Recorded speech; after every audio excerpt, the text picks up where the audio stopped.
Kumpirmado na ang susunod na laban ng The Monster Naoya Inoue sa Amerika, partikular sa Las Vegas, na kung saan ito ay kinumpirma na rin ng big-time American promoter Bob Arum na magkakaroon raw ng dalawang laban sa Vegas, itong si Inoue sa buwan ng Mayo at Setyembre ng taon.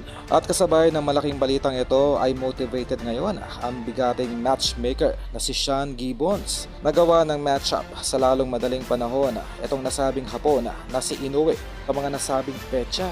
For everyone's information, maliban kay Ohashi na siyang tumatayong manager ngayon nitong si Inoue, ay itong si Sean Gibbons lamang din ang nag-iisang matchmaker sa international boxing scene na gumagawa ng laban para dito kay Inoue. Kung maalala, itong si Sean Gibbons lamang din ang nag-set ng mga match-up sa mga nasabing previous fights nitong si Inoue kontra kanila Michael Dasmariñas, Stephen Fulton, Marlon Tapales, Luis Neri at DJ Doheny. At itong si Sean Gibbons lamang din ang pinagkakatiwalaan ng mga promoters sa Amerika patungkol sa matchmaking o yung tinatawag na matchup para dito kay Naoya Inoue.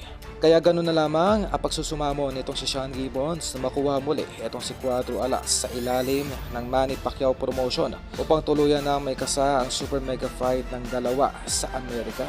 Keep in mind na makailang ulit na mas malaki ng ilang beses ang kikitain nitong si Sean Gibbons kung magmamaterialize ang naturang mega fight sa pagitan nila Casimero at nitong si Inoue. Dahil maliban kay Junto Nakatani, nakababayan nitong si Inoue ay itong si Cuadro Alas lamang ang pinaniniwalaan ng karamihan sa Amerika na may posibilidad na makakapagbigay ng upset victory kontra sa undefeated super bantamweight champion Naoya Inoue.